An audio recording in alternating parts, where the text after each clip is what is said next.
be the Assistant Secretary of Energy for Nuclear Energy. Dr. Huff has been with the Department of Energy since last May, serving as the Principal Deputy Assistant Secretary for Nuclear Energy. In that capacity, she performed the duties of the Assistant Secretary on an acting basis for nearly 10 months. As she has performed those duties well, I have already had the opportunity to work with her. She has briefed me on Ukraine's nuclear reactors, and I have seen her commitment to the mission of the Office of Nuclear Energy and have benefited from her extensive knowledge of nuclear issues. So I'm delighted to welcome Dr. Huff to the committee this morning. I'm grateful that she has set aside her promising academic career to serve in this important public position. Nearly 70 years ago, President Eisenhower addressed the United Nations on what became known as Atoms for Peace.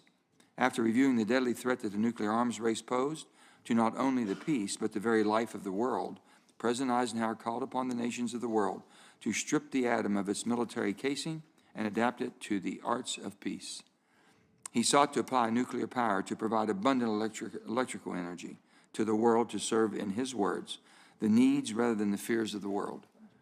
Eisenhower's Atoms for Peace speech opened the door to our own nuclear power program and our support for nuclear power programs in dozens of other nations throughout the world. On one hand, our nuclear power program has been an amazing success. Nuclear power generates roughly 20% of the nation's electricity, cleanly, safely, affordable, and reliable. But on the other hand, our nuclear program is in decline and has been for some time. After peaking 10 years ago with 104 operating reactors, our nuclear fleet is down to now 93 operating reactors. Most reactors are over 40 years old.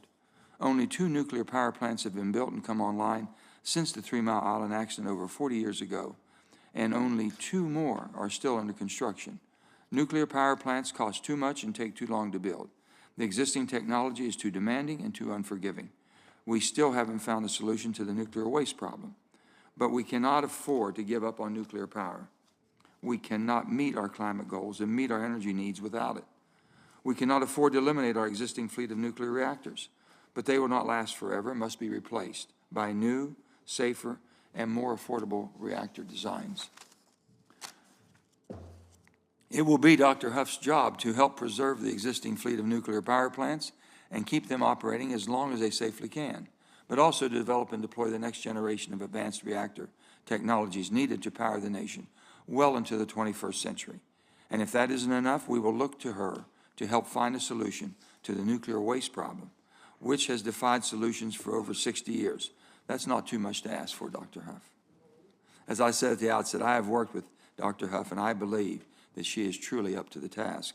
So I want to welcome her and thank you for being here this morning and your willingness to serve this important position. I look forward to learning more about your background, your views, priorities, and more important, the status of the nuclear reactors in Ukraine, and I look forward to supporting you. Thank you. And now we'll turn to my friend, Senator Barrasso. Well, thanks so much, Mr. Chairman. Thank you for calling this nomination hearing, and I do concur with your statement as well as your assessment of Dr. Huff. Dr. Huff, great to see you again. Welcome to the committee. You've been nominated to serve as Assistant Secretary for Nuclear Energy at the Department of Energy. Congratulations. I really enjoyed our conversation last October during Nuclear Science Week. Dr. Huff appears to be very well qualified for this position, holds a PhD in nuclear engineering. Before joining the department, Dr. Huff was an assistant professor in the Department of Nuclear Plasma and Radiological Engineering at the University of Illinois at Urbana-Champaign. Dr. Huff has also worked at the Argonne, Idaho Laboratory and the Los Alamos National Labs. So I look forward to hearing more about her views, as you do, Mr. Chairman, on how the department can make America energy dominant again. Nuclear technology is essential to meeting America's energy, environmental, and our national security objectives. We need to be looking for opportunities to expand our use of nuclear energy. Innovation, to me, will always be the key to reestablishing America's global leadership in this sector. If confirmed, Dr. Huff will lead this effort as well. The Office of Nuclear Energy oversees the federal government's efforts to develop nuclear energy technology. Office also plays an important role in informing the public about nuclear technology. Now more than ever, we need well-qualified leadership in place at the Office of Nuclear Energy. Russia's unprovoked invasion of Ukraine was followed by its assault on Ukraine's nuclear facilities. The assault has generated significant public concern about the safety of Ukraine's reactors at a time of war. Russia's aggression reemphasizes our government's need for nuclear experts. They must understand highly technical issues, must be capable of explaining them to the public.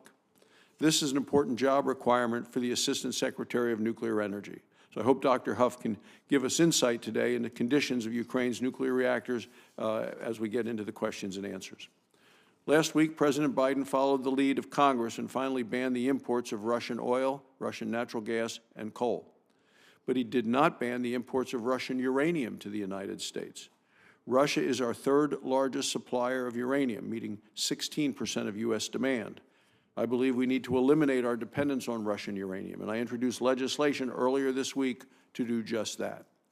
We also need to jumpstart American uranium production. This includes mining, conversion, and enrichment services. In December of 2020, Congress gave the Department $75 million to establish a strategic uranium reserve. The Department of Energy is yet to purchase uranium from U.S. producers, and I believe we need that action now. If confirmed, Dr. Huff's first order of business should be to work with the Department's National Nuclear Security Administration to accelerate these purchases. We also need immediate attention to develop an American supply of high-assay, low-enriched uranium. This is the fuel needed for advanced nuclear reactors, like TerraPower's Natrium reactor, which will be built in my home state of Wyoming. It is also needed for X-Energy's advanced reactor in Senator Cantwell's home state of Washington. There are only two sources of high-assay, low-enriched uranium in the world, Russia and the U.S. Department of Energy. We can't allow America's advanced reactor developers to be dependent on Russia. So I intend to introduce legislation to first ensure the Department is taking the steps necessary to establish domestic enrichment, and second, to make DOE produced high-assay, low-enriched uranium available. It's the only way to avoid dependence on Russia. Dr. Huff, if you are confirmed, I hope we can work together on this legislation. I look forward to hearing your testimony today. Thank you, Mr. Chairman. Thank you, Senator. The rules of the committee, which apply to all nominees, require that they be sworn in connection with their testimony. So if you would please rise and stand and raise your right hand. Doctor, do you solemnly swear that the testimony you are about to give to the Senate Committee on Energy and Natural Resources shall be the truth, the whole truth, and nothing but the truth, so help you God? Be seated. Before we begin your statement, I will ask 3 questions asked to each nominee before this committee. Will you be available to appear before this committee and other congressional committees to represent the Department's position and respond to issues of concern to the Congress? Are you aware of any personal holdings, investments, or interests that could constitute a conflict of interest or create the appearance of such a conflict should you be confirmed and assume the office to which you have been nominated by the President? Yes. Oh, sorry, no. I wasn't listening. Thank you. No. There we go. Are you involved or do you have any assets held in a blind trust? No. Thank you. You're now recognized to make your opening statement, Doctor. Chairman Manchin, Ranking Member Barrasso, distinguished members of the committee, it is an honor and a privilege to appear before you as the nominee for Assistant Secretary of the Office of Nuclear Energy. I'm grateful to President Biden and Secretary Granholm for trusting me with this important role. I also want to thank my family, friends, mentors, and colleagues for their support, especially my husband Strom, twin sister Allison, and parents Diane and Harold. I am deeply honored by the opportunity to lead the Office of Nuclear Energy. Nuclear power critically underpins a safe, secure, and sustainable global energy future, and this office underpins nuclear energy. I would like to share a few thoughts about the background and experiences that have prepared me for this position. I was born and raised in rural Texas. At 16, I was fortunate to be admitted to the Texas Academy of Mathematics and Science, where I had the opportunity to begin college early at the University of North Texas. This qualified me for my first summer job as an undergraduate researcher at the Los Alamos Neutron Science Center. There, I fell in love with nuclear physics, neutron science, scientific computing, and nuclear energy. Subsequently, I received a bachelor's degree in physics at the University of Chicago, where I conducted research in both cosmological astrophysics and soft condensed matter physics. Thereafter, I received my PhD in nuclear engineering from the University of Wisconsin-Madison. My dissertation work conducted during a fellowship with Argonne National Laboratory, resulted in a thermal and hydrologic model of spent nuclear fuel disposal system performance in generic geologic media. With my PhD in hand, I became a postdoctoral fellow at the University of California, Berkeley, in both the Nuclear Science and Security Consortium and the Berkeley Institute for Data Science. In those roles, I leveraged advanced scientific computing techniques to contribute to reactor design, predict reactor accident evolution, and analyze nuclear fuel cycles. Finally, as a professor at the University of Illinois, I established the Advanced Reactors and Fuel Cycles Research Group that develops open source software, advanced computational models, and repeatable, extensible simulations. 2 National American Nuclear Society Awards have accordingly recognized my leadership in reproducible scientific computing and the adoption of open source software in the broader nuclear engineering community. I was honored to be appointed to serve in the Department of Energy's Nuclear Energy Office as its Principal Deputy Assistant Secretary in May of 2021. In that role, I had the opportunity to lead DOE-NE in efforts in multiple high-priority activities, including the restart of a consent-based siting process for an interim spent nuclear fuel storage facility, implementation of the bipartisan infrastructure law, such as the Civil Nuclear Credit Program, and a recent report on the nuclear energy supply chain. I have also contributed to the bold vision of a transition to nuclear power in locations and communities around the country, including retiring coal plant sites.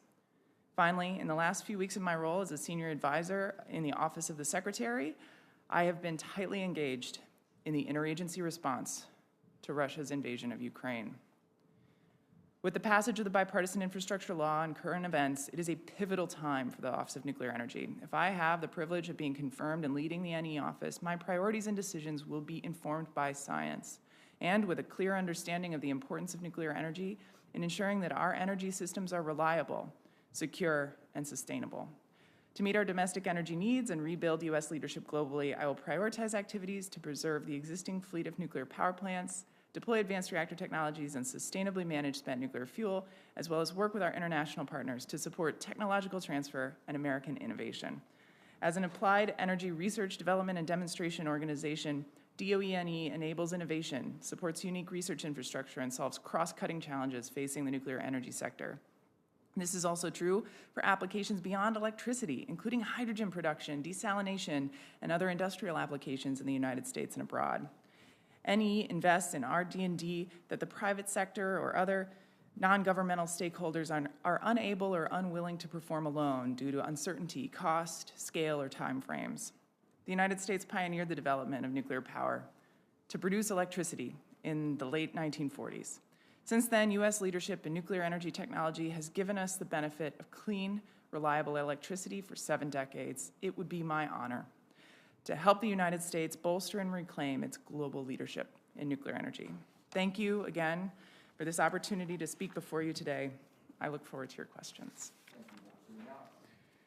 And now we'll start our questions, and I'll begin.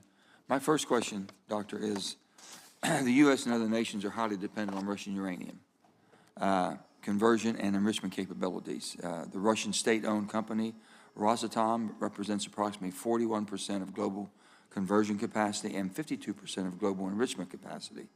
Sanctions on Rosatom could pose challenges to our domestic fleet, as well as our allies who depend on nuclear power for their energy independence. I believe it is critical for our national security to build out our conversion and enrichment infrastructure to meet the needs of our domestic reactor fleet. So my question would be, do you believe that we should invest heavily in building out our own conversion and enrichment infrastructure to eliminate our dependence on Russia for nuclear? And can we do it fast enough to meet our demands?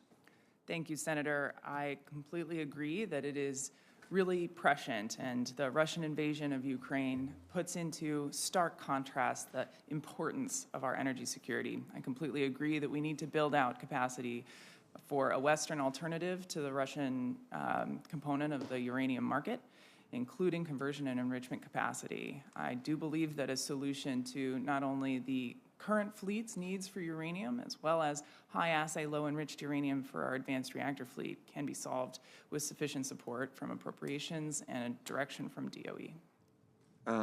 Do you believe that we need a 10-year nuclear production tax credit to ensure that these reactors do not shut down prematurely? Thank you, Senator. I think the provision in the Build Back Better Act that includes a production tax credit is an excellent idea and could certainly help with keeping our existing plants open and inspiring new plants to come on board. And where do we have the ability to get in or get back into this operation quickly and be able to do it efficiently? Thank you, Senator. There are a lot of opportunities. We have a restarting conversion facility in Metropolis, Illinois, Converdyne, that can support the existing fleet. We have a pilot project in Piketon, Ohio to support enrichment, and we have lots of existing nuclear power plants that could be helped by the Civil Nuclear Credit Program to stay online. We also have the Advanced Reactor Demonstration Program and the NuScale Carbon-Free Power Project, which are standing up the next generation. As nuclear waste becomes one of the greatest challenges we have for our nuclear dependency and need that we have for nuclear reactors, do you have any ideas on that or any desires that you would have that might be able to give us a pathway forward to take care of our own nuclear waste? Thank you, Senator. It is certainly the case that in order for nuclear energy to be truly sustainable, we must solve the waste challenge. And among the first actions that I took in my position as the Principal Deputy Assistant Secretary was to restart our consent-based siting process for an interim storage facility. With the support of Congress, we do have a consent-based siting process that has begun with a request for information from the public. Through that process, I expect that the grassroots opinions of all the stakeholders in the country can help us to formulate a strategy for our spent nuclear fuel that satisfies the needs of our country and identifies hosts that are both willing, able, and interested to support the hosting of such a facility. Why has the challenge become so great in America, but yet when you look at what France is doing, and how does France handle its nuclear waste? Since they have more nuclear reactors, I think, about any other country. That's right. France, the majority of France's electricity comes from nuclear power, and they have for a very long time recycled some of their spent nuclear fuel in order to reuse some of the remaining energy in their existing reactors. And that has reduced the volume as well as the lifetime of their final disposal challenge. We don't operate that way? We don't currently operate that way, no. Would our reactors be able to do that? Many new reactors can support this, as well as our current fleet, if a reprocessing strategy were set up in the United States. Is that a government, would that be a government mandate, or can that be a decision by the commercial fleet? I think in the way that our current nuclear energy industry runs, it is appropriate for a commercial entity to consider this, but at this time, the United States DOE isn't encouraging commercial reprocessing. But we are working in our Fuel Cycle Technologies Research and Development Division to find new ways to understand the economics and feasibility of these processes. If it's working somewhere else and it's proven it's effective, why is not the DOE considering this? Thank you for your question, Senator. I also am very interested in advanced nuclear fuel cycles. My research group, as a professor, explored many of them, and there are a lot of nuances with regard to spent nuclear fuel recycling and reprocessing, and in particular in the context of nuclear nonproliferation and the security of those nuclear materials. At this time, I think we are doing our very best to identify the research and development that will make it economically feasible for a solely commercial entity to consider reprocessing. However, state-sponsored, more supported programs like in France, where the federal government owns part of the energy utility, it makes it a different economic scenario for those reprocessing strategies. And it allows them to do very long-term planning also with regard to their spent nuclear fuel without the threat of changes in the economy or even in government. Well, I do look forward to working further with you on this and learning more about it, too. With that, we'll go to Senator Barrasso. Well, thanks so much, Mr. Chairman. Dr. Huff, last week, President Biden followed the lead of Congress and banned imports of Russian oil, Russian natural gas, and coal. But he didn't ban imports of Russian uranium to the United States. Russia is our third largest supplier of uranium, meeting about 16% of U.S. demand. Every dollar we give to the Russian state, I believe, supports the murderers in Ukraine. Do you anticipate that this administration will also ban imports of Russian uranium? Thank you, Senator. If such a ban were in place, it is our role in DOE to ensure that there is a commercial viable supply to ensure that there is a continuous operation for our nuclear plants. And, you know, I too would agree that this, the Russian aggression really highlights the need for ensuring that we can onshore those capabilities. Do you know when you'd expect the administration to maybe make a decision with respect to Russian uranium? No, sir. As you just said, our ability to onshore those capabilities. The United States, we have 93 operating commercial reactors. The reactors almost completely reliant on imports of uranium. Our commercial reactors import nearly half the uranium from Russia, its allies, Kazakhstan, Uzbekistan. You well know this. So you believe uranium produced here in the U.S., whether on private, state, or federal lands, really can play that critical role in weaning our commercial reactors off of Russian and foreign uranium.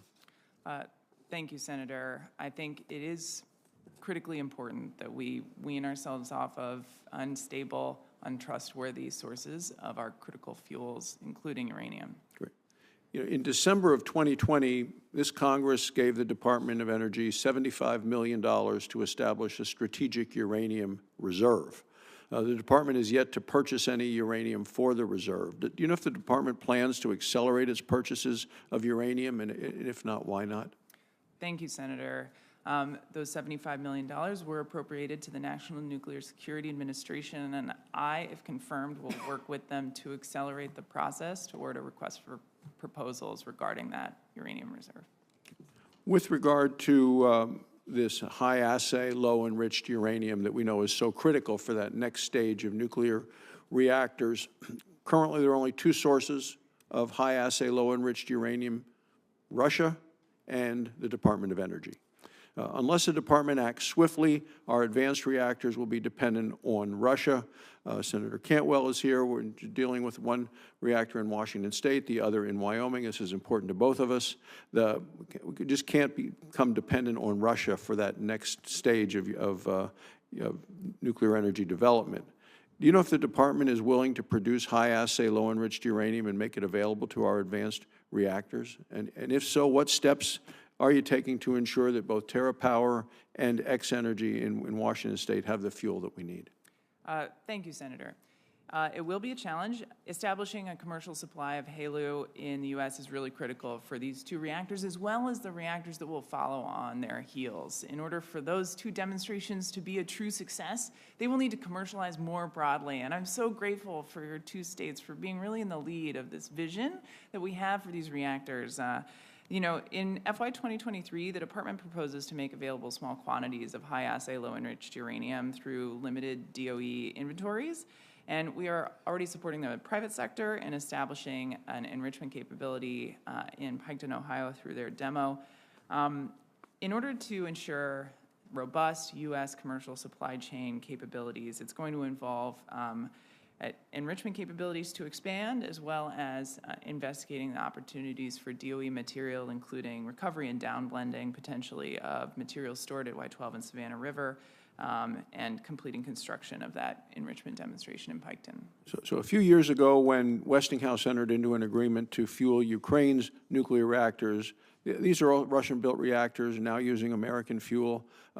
As we look to wean Europe and off Russian energy, are there additional opportunities for our U.S. companies to provide fuel for Russian-built reactors? Thank you, Senator. And that relationship between Westinghouse and the Ukrainian reactor fleet is a really good example of the decades-long relationships that nuclear energy can create as we cooperate on an international scale. And those Westinghouse-fueled reactors in Ukraine are at incredible risk right now. It's a great concern, and it does provide an opportunity for our American companies to fuel those reactors, to support them with maintenance guidance, to contract with those companies and other nations to ensure their safe operations, and to bring those reactors sometimes up to Western safety standards. Let me ask you one final question, because you mentioned risk. There's a headline Wall Street Journal front page yesterday: in Chernobyl, trapped staff work at Russian gunpoint. This is yesterday's front page Wall Street Journal. The article explains that Chernobyl's technicians and support staff, working nonstop since February 23rd, Goes on to say the workers are suffering from extreme fatigue, dizziness, nausea, headaches, terrible headaches, it said. What can you tell us about the current status of Chernobyl and Ukraine's other nuclear reactors? Thank you, Senator. This is a very serious situation with regard to humanitarian issues around the Chernobyl operators and staff, as well as a nuclear safety issue. It is reckless to conduct any military activity in the vicinity of a peaceful nuclear facility. In the context of Chernobyl, as you know, in the early moments of the invasion, Russian forces moving through that exclusion zone kicked up some radiological material, but ultimately it was localized. It was kept fairly low. We monitored that in our Emergency Operations Center in DOE, and it has since died down, but the remaining concern is that during that invasion, those individuals operating the Chernobyl shut-down reactor and its spent fuel pools have been trapped since then. It is of the utmost importance that any nuclear facility be managed by well-rested, well-fed, well-cared-for individuals. And it's critically important to me that we pursue an international strategy to hold each other accountable in the context of these peaceful nuclear facilities during a conflict. Thank you. Thank you, Mr. Chairman. Thank you, Senator. And now we have Senator Cantwell. Thank you, Mr. Chairman. Nuclear energy has a long history, obviously, in the state of Washington. Today, we are over 12,000 nuclear-skilled scientists, engineers, and craft workers in our state. The Columbia Basin and Washington State University campuses in the Tri-Cities offer bachelor's, master's, and PhD in nuclear-related fields. And we have various apprentice programs, not to mention the Pacific Northwest Lab that conducts over $400 million in nuclear-related R&D each year. So I wanted to ask you, Dr. Huff, a couple of questions.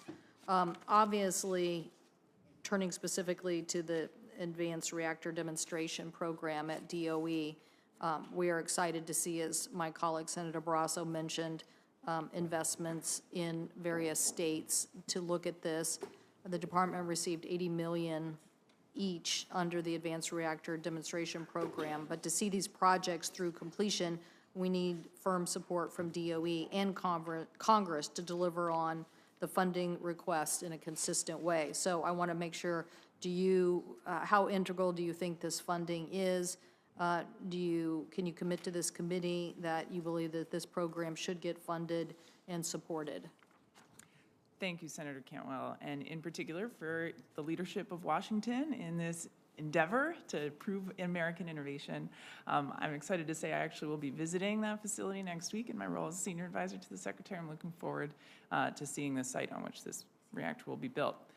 I absolutely agree with you that funding, and particularly consistent funding for this program, is absolutely essential. The two Advanced Reactor Demonstration Program demos were mostly fully appropriated through the Bipartisan Infrastructure Law under the Office of Clean Energy Demonstrations, and in the Office of Nuclear Energy with our previous appropriations and future small appropriations requests, hope to be able to fund those in a consistent manner. It will require some continuous appropriations over the next few years to supplement that major bill provision, but we expect that they'll make great progress with the oversight we're standing up, the support we're giving those projects, and the commitment to these two crown jewels in our portfolio. So absolutely, Senator. Okay, great. I like the last part, absolutely. So I just wanted to get to a short yes. Oh, sorry. That you support the program, just because I think it's going to test us on the appropriation side, but I think it's well worth it.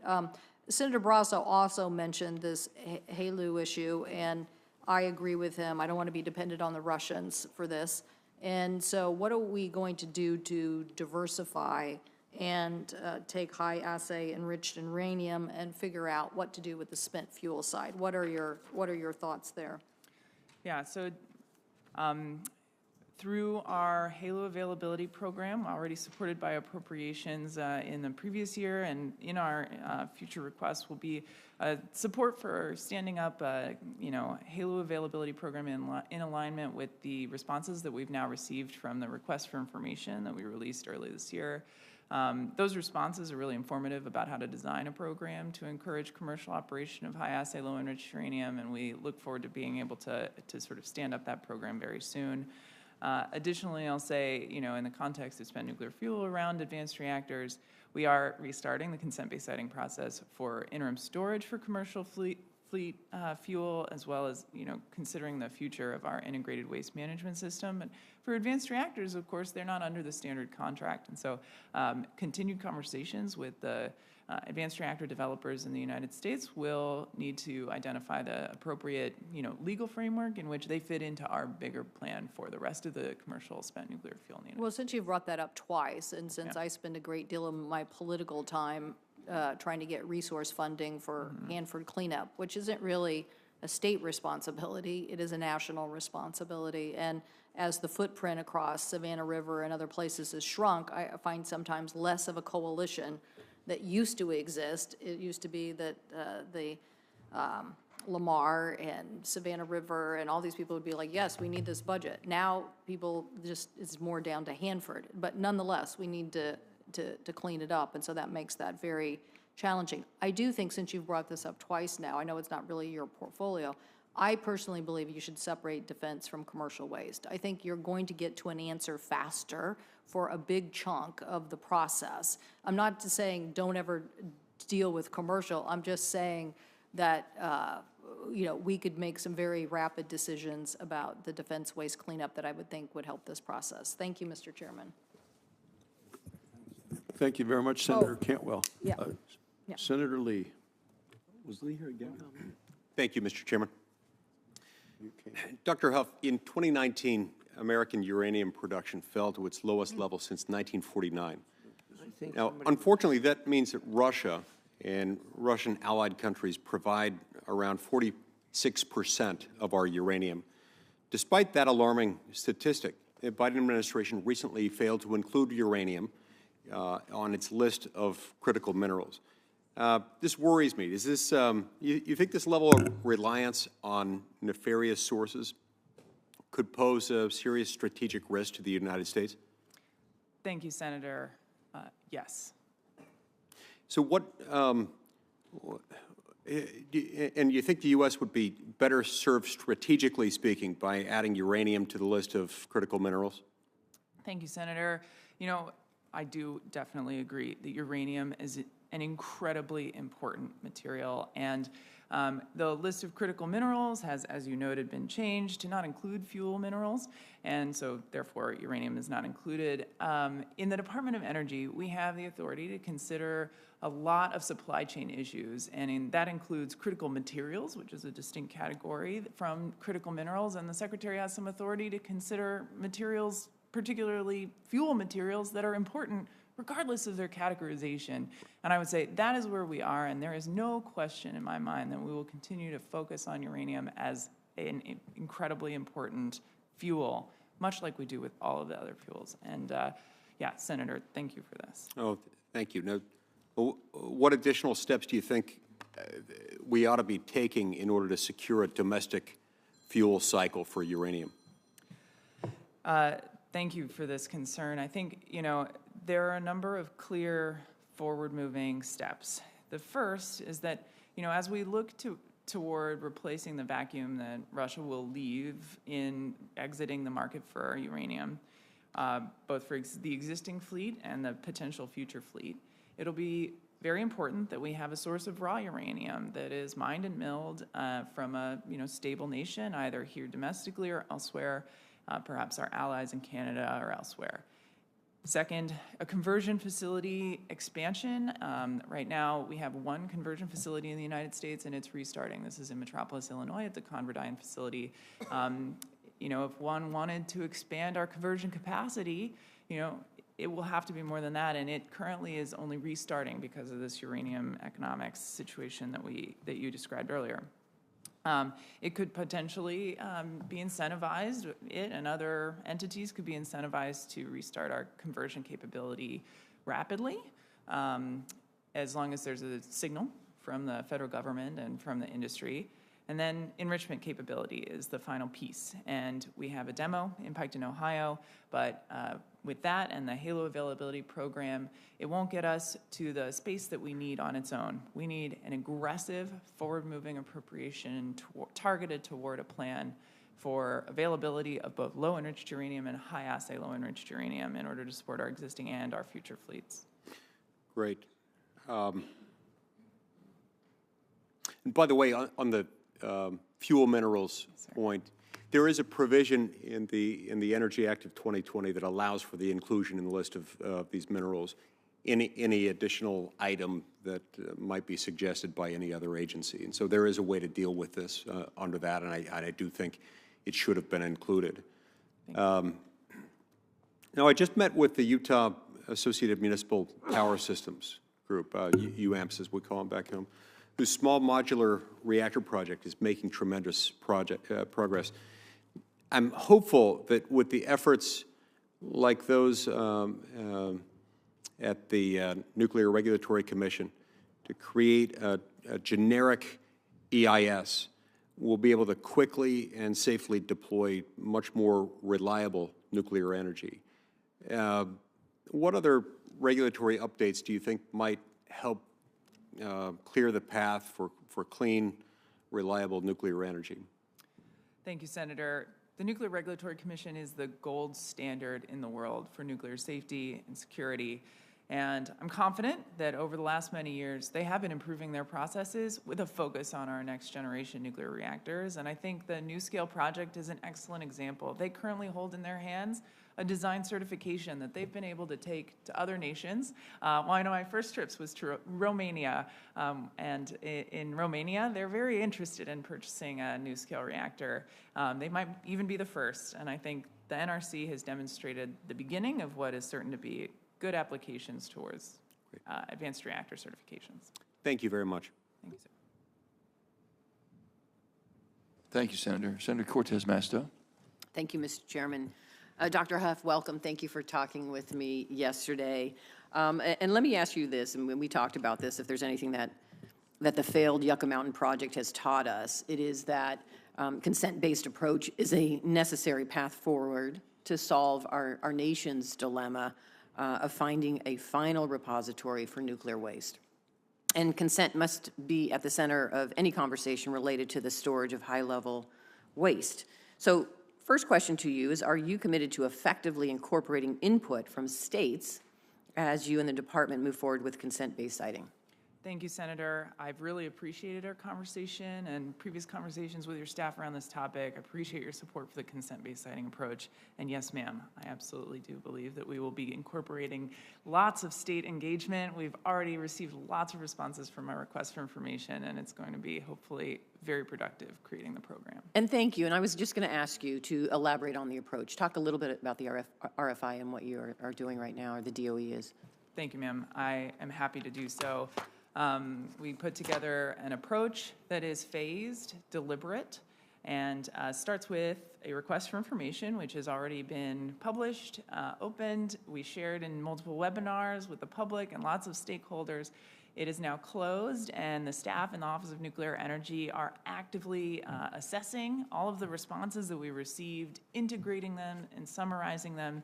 A summary report of those responses will be forthcoming, and it will also inform the way that we move forward. And while we have a sort of general idea of how we intend to move forward with the consent-based siting process, both with regard to our international partners' successes and looking towards our past failures, we are looking forward to being able to incorporate all of that into the forward-moving plan, the next steps of which will likely be to release a funding opportunity announcement to support communities that are interested in learning more about the consent-based siting process, their potential roles in interim storage facility siting, and really anything having to do with spent nuclear fuel. Thank you. We also talked about this. In 2018, the previous administration had secretly shipped shipment of plutonium intended for weapons production to Nevada to be stored at the Nevada National Security Site. I, along with the state of Nevada, reached an agreement with DOE to have this plutonium removed as soon as possible. So can you talk a little bit about, is DOE on schedule to conform to the settlement agreement with the state of Nevada? Thank you, ma'am. I will assure you that I checked this morning with the National Nuclear Security Administration, which is responsible for that movement and that agreement, and they assured me that they are currently meeting milestones and on time with regard to the agreement that they have. Thank you. And I appreciate your comments earlier, too, about how we address surplus plutonium in this country. Let me jump to one final thing. I only have so much time. There's been a lot of talk about advanced reactors and nuclear technology that is a potential for our country. And some experts have raised concerns over the push for advanced nuclear reactor technology, noting that the U.S. is lacking consideration for the back end of the fuel cycle. So in layman's terms, can you please describe the waste implications of the new advanced reactors and how that will affect the search for a solution to the waste disposal? Thank you, ma'am. It's definitely a top of mind for our fuel cycles office within the Office of Nuclear Energy, as well as the Waste Disposition Office within the Office of Nuclear Energy, to ensure that all commercial reactors have a spent nuclear fuel solution. And our research over the last many decades has predicted the future forms of fuel. Advanced reactors can reduce the volume of fuel, and some of them can reduce the lifetime of fuel the lifetime of the required management of that fuel. And we are working to ensure that there are generic solutions to packaging and transportation, as well as disposal towards those fuels that can incorporate all of the needs. Thank you. Doctor, thank you. Thank you again for taking the time with me. Thank you for your willingness to serve. Mr. Chairman. Now we have, Senator Cassidy. Hey, Dr. Huff, thank you. When we passed the bipartisan infrastructure bill, I had this vision. Let me start over. For all these things to work, there has to be a functioning business model. So if we're going to decarbonize, you need to somehow make direct air capture functional. You need to make advanced nuclear functional. You need to make a decarbonization of the supply chain functional. And so I had this kind of dream that we would, in Louisiana, of course, you could have a direct air capture next to a carbon capture utilization sequestration, using our geology as the place to store, but that energy for the direct air capture and for an associated industrial complex will come out of an advanced nuclear. You're gonna, there's a lot of regulation right there, right? And regulations can just strangle a project, kill it, and bury it deeper than we hope to bury the carbon. What can you do to make it work? Senator, I think we will learn a lot in the very near term about what it takes to site, license, and execute very complex engineering projects. I think we are up to it, and I think in the context of our nuclear regulator, they are considering all kinds of issues around things like this, including, different ways to accelerate their processes. And we work closely with the Nuclear Regulatory Commission, though they must remain an independent body. And so what we can do in the Department of Energy is to support those regulatory decisions with robust science and target those scientific research and development endeavors to ensure that the NRC, for example, has the science it needs to make decisions quickly with confidence. And so that's generally been the approach with the Department of Energy's Nuclear Energy Office, is to fund the kind of research that can inform the regulator so that they don't have to, wonder about how to make a decision with, they have the evidence that they need to make decisions quickly. And we've seen that work with the lifetime extensions of our nuclear power plants that was largely based on a lot of research, somewhat funded by the Office of Nuclear Energy. Speaking of those, our nation has 93 operating nuclear reactors, about 20% of our electricity, 2 of them in Louisiana. Yes, sir. Riverbend and Waterford.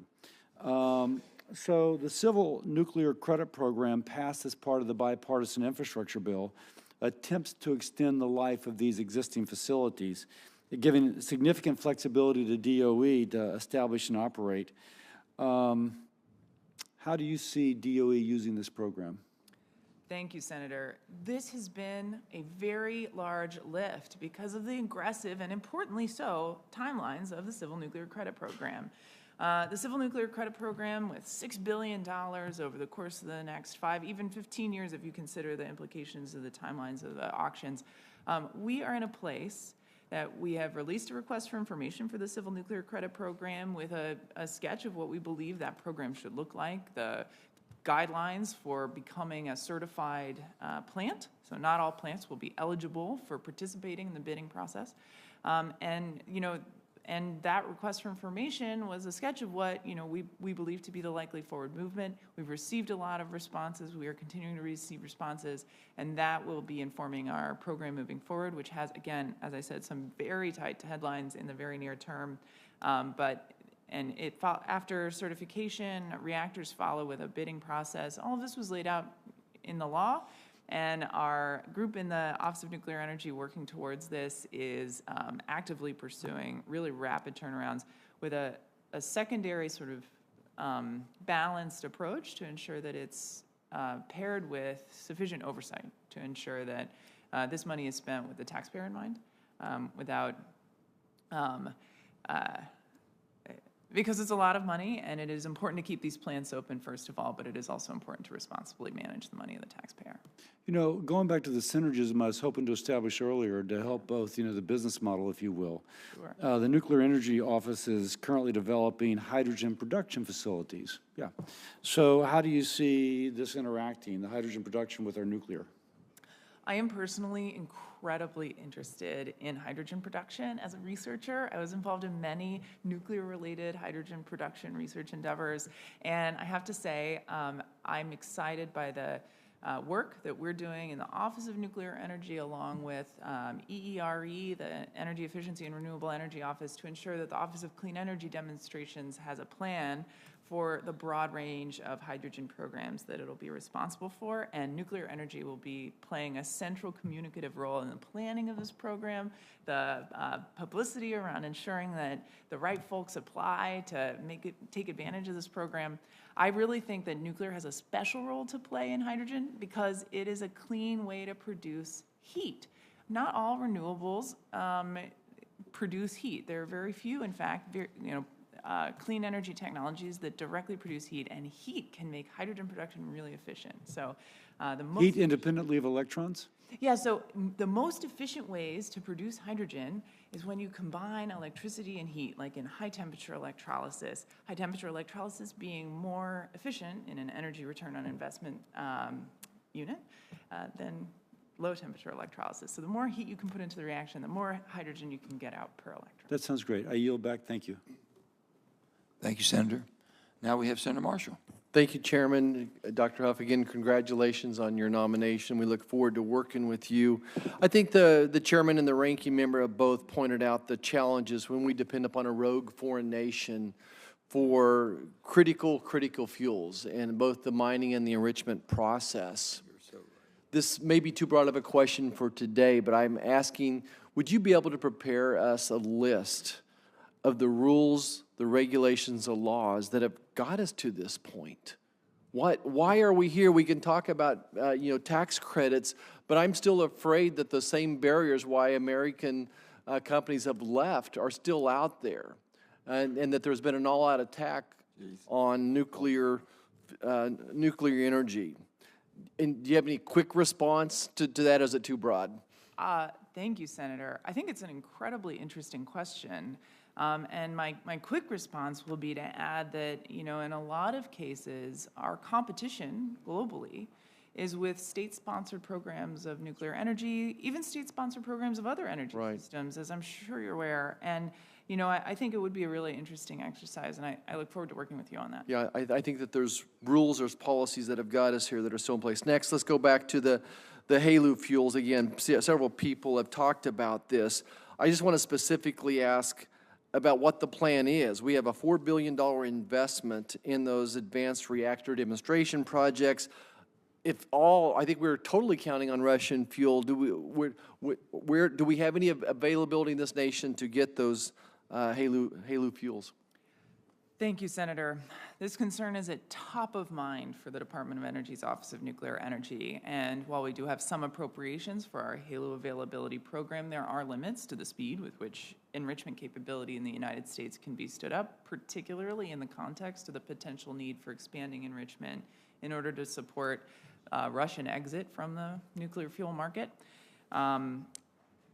We in DOE do have some sources of fuel, and we are considering all conceivable options, including recovery and downblending of materials stored at Y-12 and Savannah River, potentially in a cost-share program between NE and NNSA, completing the construction of our current enrichment demo at Piketon, Ohio, and supporting through the HALO availability program commercial establishment of other kinds of HALO supply chain issues around both conversion enrichment, but also deconversion and fuel fabrication. Okay, let's talk about U-233 just for a second. While we're destroying it, China is making it. And I think that you would agree with me it has some inherent value. And I believe there's some legal reasons that you're saying we have to destroy it, and I'm hoping that the committee here might be able to look into that as well. Can you just address U-233 for a second? Thank you, Senator. Yes, Congress has directed the Office of Environmental Management to dispose of the uranium-233 that's at Oak Ridge National Laboratory. That material, having some proliferation concerns, has increased the security stance of Oak Ridge National Laboratory, and Congress decided some time ago and directed the department to dispose of that material in order to reduce the security stance of Oak Ridge National Laboratory and reduce the costs of that security stance, which are significant. And so any change to the plan would require congressional direction. Right, so I do hope the committee will be responsive in helping us to see if there's solutions, safe, responsible solutions. Dr. Huff, every week I read the Wall Street Journal, there's China's building nuclear power across the world and building their influence. Why is China kicking our butt when it comes to building nuclear power plants across the world? Why aren't they American? Thank you, Senator. I am so glad you asked this question.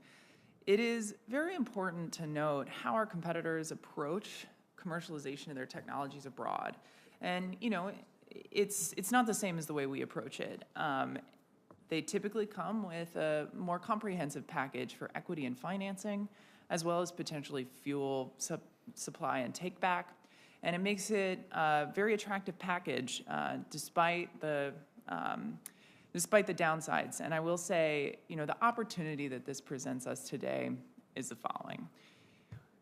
The scales have been lifted off the eyes, I believe, of the world community with regard to dealing in energy technologies with unreputable and untrustworthy suppliers. And the United States always has had a gold standard in safety and security and is a trusted partner of many of those nations. I think that has more value today than it did a few months ago. And so we do have an opportunity to reinvigorate those relationships, present our American companies and our American nuclear reactor designs as an alternative to insecure choices.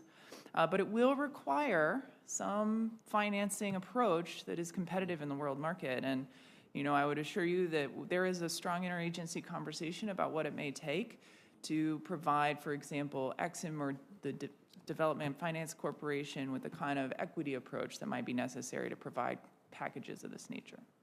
Well, thank you so much. We look forward to working with you. Thank you, Senator. Senator Hickenlooper. Thank you, Mr. Chair.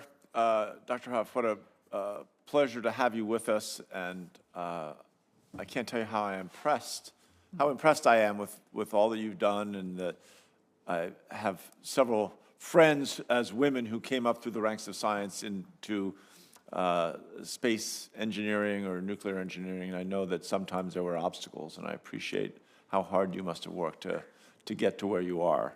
And I am one who thinks that where you are is exactly the right place and something we definitely need. Obviously, there's been a lot of renewed interest in nuclear fission, billions of dollars of private investment, well, just in the last few months, really. And I think there's a significant overlap of technical knowledge and expertise between fusion and fission.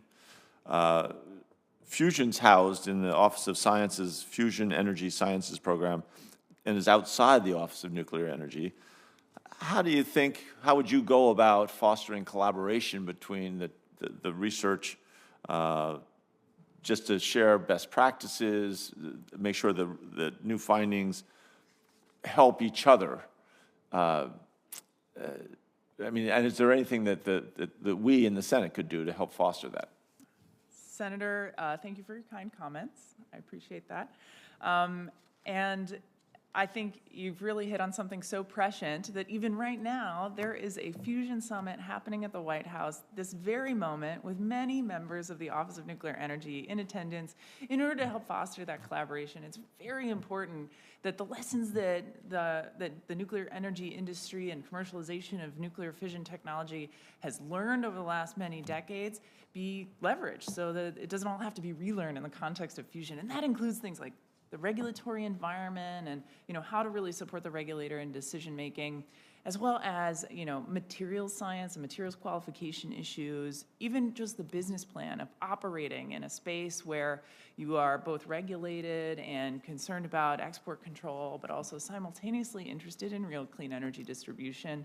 I think we have a lot to share with the Office of Fusion Energy Sciences and the Office of Science, as well as ARPA-E, which has a really forward-leaning approach to fusion research.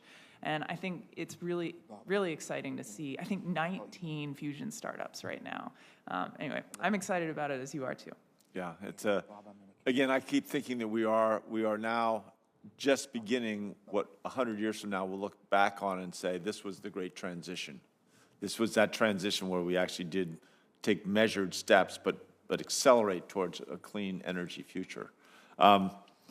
We're obviously in Colorado, you'll have to forgive the one required parochial question, but we have strong programs in nuclear energy, not just in the Colorado School of Mines, but in Colorado State University and more specifically, University of Colorado Boulder. The Nuclear Energy University programs recently received its own line item and $70 million in funding in the omnibus. I'm sure that caught your attention. Can you comment on the importance of this program and how it might support nuclear education activities, not just in Colorado, but in other states? Thank you, Senator. There is no topic closer to my heart than the education of nuclear engineers. I am a professor on unpaid leave of absence from a nuclear engineering program in Illinois, and the Nuclear Energy University program is the lifeblood of nuclear energy and the training of our next generation innovative scientific workforce in this field. The program is so important that it is critical that it have its own line item. I think it's a wise choice to have it stand alone, in part so that it is not seen as a tax on the other programs, and so that it can have the oversight and direction appropriate to a line item on its own. Students receive important scholarships and fellowships. Faculty receive important research and development funding. Even national laboratories benefit from the Nuclear Energy University programs because faculty proposing research are encouraged to incorporate the national laboratories, and up to 20% of the funding from any R&D award in the NEUP program can go to either industry or the national laboratories, and routinely does. Mr. Chair, isn't it astounding and wonderful to have a witness who is so in command of every aspect, every facet of the program that she's going to run? Anyway, I have other questions on some of the other, not just electrical power, but other things, nuclear energy. I will submit them in a written form. What was that? Very unique for this administration. We're very pleased. Oh, no, my gosh, you turned everything into partisan politics. I'm so shocked and mortified. I think we have unanimous consent on this one, though. Yeah, I hope so. Senator Risch. It was so obvious he couldn't help himself.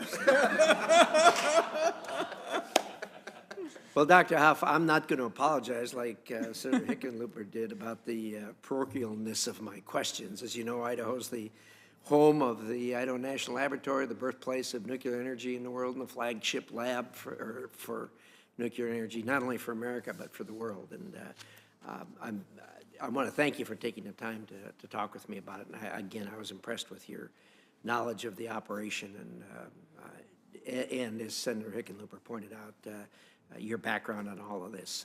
By now, I think most people have figured out that you are the right person for this job, and I hope we'll be able to move you through as quickly as we can. And It's an important position and one that I think we can all agree on a very bipartisan basis that you ought to be leading. I've got some parochial questions on the Idaho National Lab, and I'm going to submit those for the record so that we don't take up too much time. But I was interested, being where I am on Foreign Relations Committee and on Intel, your comments about the activity that went on about the nuclear facilities in Ukraine during the invasion. Senator Manchin and I are going to introduce the International Nuclear Energy Act this next week probably, and it's been vetted, I think probably with you and with a lot of different places that we're going to try to move forward. But that may be a place, and I'm going to discuss this with Senator Manchin, but it may be a place where we could urge the administration through international agencies to create some sideboard sensitivities, war crimes or what have you, for activity that an invading force or any force takes place around a nuclear reactor. That ought to be absolutely off limits, like hospitals or like kindergartens or anything else. It really ought to be off limits. I mean, we all held our breath that evening when the shooting started around there, and I was amazed that we dodged the bullet that we did there. I mean, these are, I think probably it's interesting, as I understand it, the facility was hit, and probably it's a testament to the kind of hardening that they do around these facilities that we didn't have a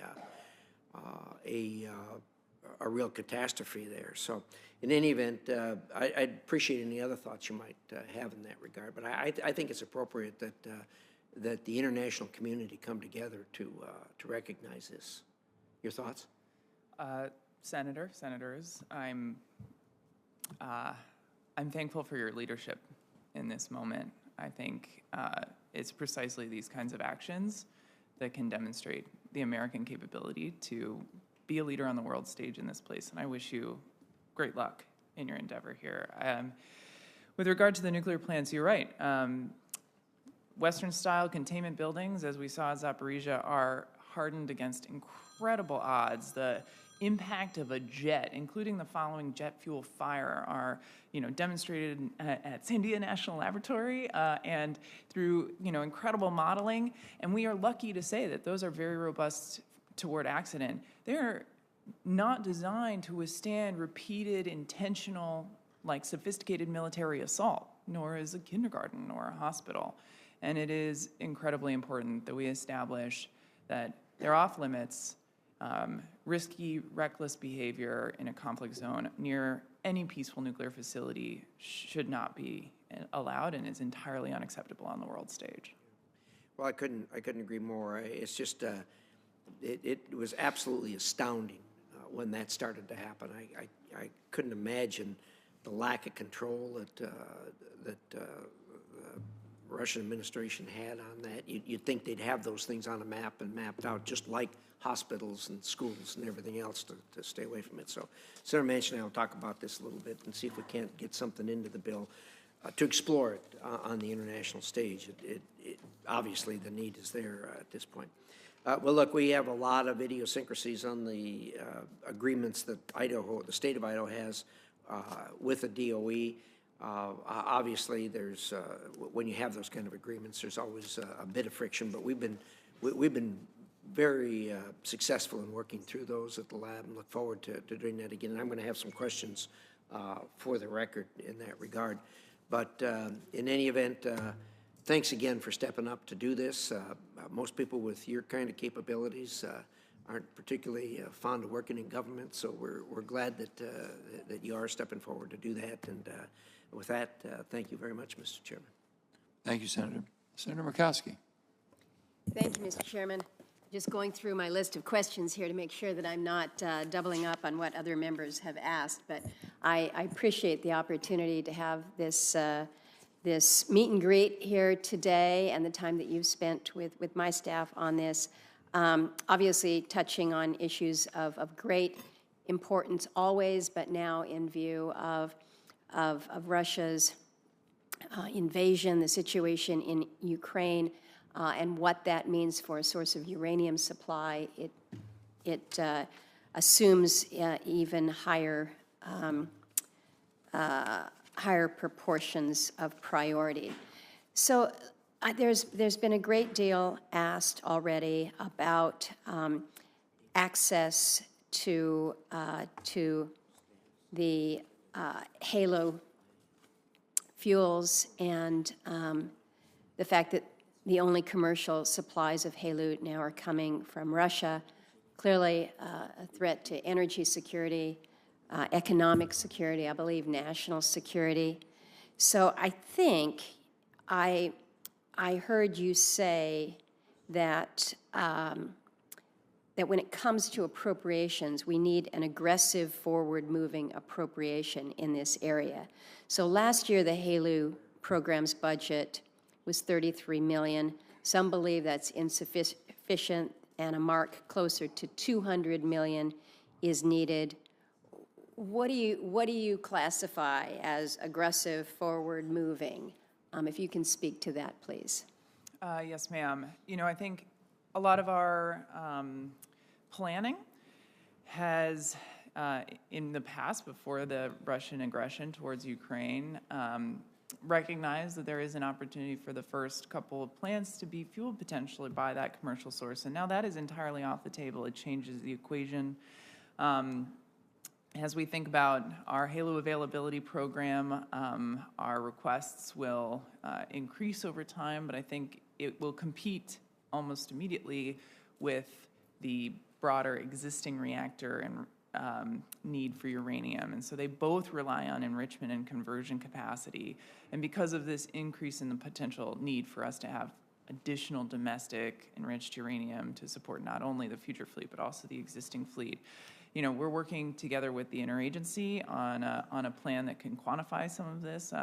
We actually have some of the folks from the Office of Nuclear Energy who've been working on this topic just behind me, and I'd be happy to work with you on nailing down some of the details, but it will be in the many hundreds of millions and possibly over billion range, I would say, if we want to be very serious about standing up a competition that has historically been supplied by state-sponsored programs.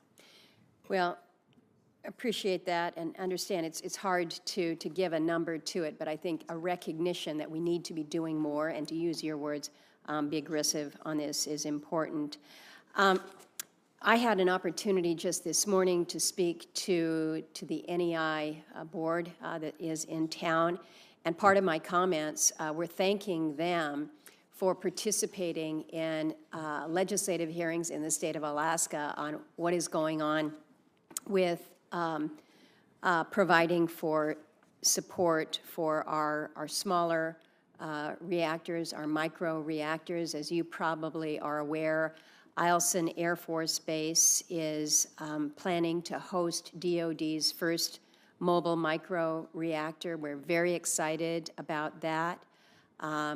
Within the Copper Valley area, there is an effort underway now to look at a project potentially in Valdez. These are all expected to come online by 2030.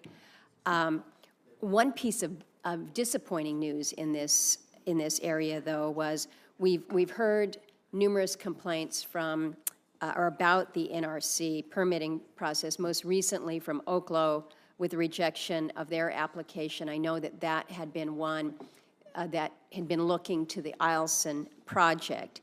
And so if you can, in my remaining time, speak to the opportunities that we have in Alaska. I don't know if you've had an opportunity to be up there to understand how this might help, not only from a military installation perspective, but for remote resource development projects that are totally off-grid, to small villages who have, again, no source of energy outside of diesel power generation, for whom these could be extraordinary opportunities. So you've got grant opportunities, community engagement that needs to go on, but also this issue with better commercialization of our microreactors and to the NRC. So there's a super loaded question there for you. Thank you, ma'am. Yes, I agree that the opportunity for microreactors is really uniquely suited to these kind of remote applications and Air Force bases, especially where the federal government can stand as a, a test bed for these technologies. And I would really love to someday come to Alaska and see some of these locations. I haven't had the chance yet, but I understand that the sort of whole space of Arctic energy is such a unique and interesting space that's different than the remaining mainland. On your Oklo question with regard to NRC, I understand that their application was, they ceased review without prejudice, and I do hope that Oklo and other energy technologies will, continue to apply to the NRC. My understanding is that they certainly have been declined without prejudice, and so they have the opportunity to resubmit. But do you think that that's a setback for not only Oklo but others? So, I'm encouraged by the certification of the NuScale reactor by the NRC, as well as the progress NRC is making thinking about the 2 advanced reactor demonstration awardees. And I'm confident that the NRC has the capability to review these applications, but it is also the gold standard in nuclear safety across the world, in large part because it does hold a very high standard. A high standard, but I think the nuclear energy industry can meet it. Good. Mr. Chairman, thank you. Thank you, Dr. Huff. Thank you, Senator. Now we have Senator James Lankford is in person. Senator Lankford. Mr. Chairman, thank you. Dr. Huff, thanks for being here, and thanks for going through the process on it. I want to pick up where Senator just left off dealing with the permitting issue on this. It has to be a consideration of any entity, any region to examine not only what is the best carbon footprint on this, but also what's the best value in it and what's the most predictable. The permitting for nuclear is exceptionally unpredictable at this point. So my questions for you is, how do we fix the permitting process? And let me just put a hypothetical. What's the right length of time it should take to actually get a permit, to actually start construction and to be able to take off right now? Because if somebody's going to say, great, I'm going to invest $8 to $12 billion, and it's going to be over the next 15 years before I can actually get started, that's a pretty long time period to actually get ramped up to be able to do it. What length of time do you think it should take to get a permit, and how do we actually fix the permitting process? Thank you very much, Senator. I think you've touched on a number of things. I'll start on predictability. Not only is it critically important that the timeline be predictable, but also the costs, right? And I think this is very, very problematic for the investors you've described as well. The Department of Energy's role in the context of regulation is that we generally support the Nuclear Regulatory Commission by supporting research that can inform their decisions, by guiding advanced reactor innovation in such a way in collaboration with NRC that it can be licensed. But it's not my role to pick dates and deadlines, but I will say to you, I agree that it's critically important for competitiveness, not just for nuclear energy, but all energy technologies, that we be able to have some predictive timelines. And I would also just say, I think your point is well taken with regard to the possibility for these technologies to have economics at all and a reasonable business model, to have some real surety from the regulator and from the federal government support that they're likely to receive. And so I hope we can work together on figuring out a way for DOE to work better with NRC with regard to this topic. So as you're working with the NRC and you're making advice to them, what advice would you give them on the right length of time that this should take? Should this be a 15-year process, a 12-year process, a 5-year process?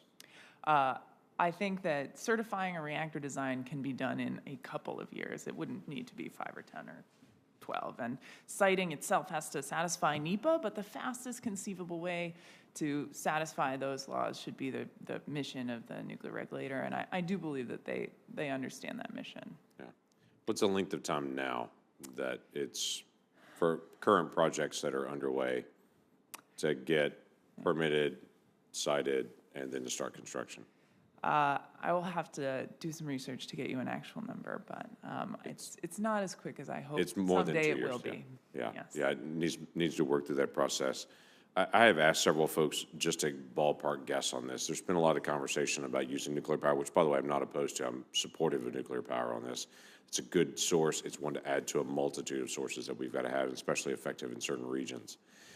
So the question I've always asked is, when there's been this push to say, well, let's shift to nuclear and to try to replace coal facilities or other facilities that are out there, I ask the question, how many nuclear facilities does it take to replace the coal that's currently out there? I've never been able to get a good number. What's a good ballpark that you would estimate? I think there are about 100 coal sites in the country that are like reasonable choices from a technical perspective.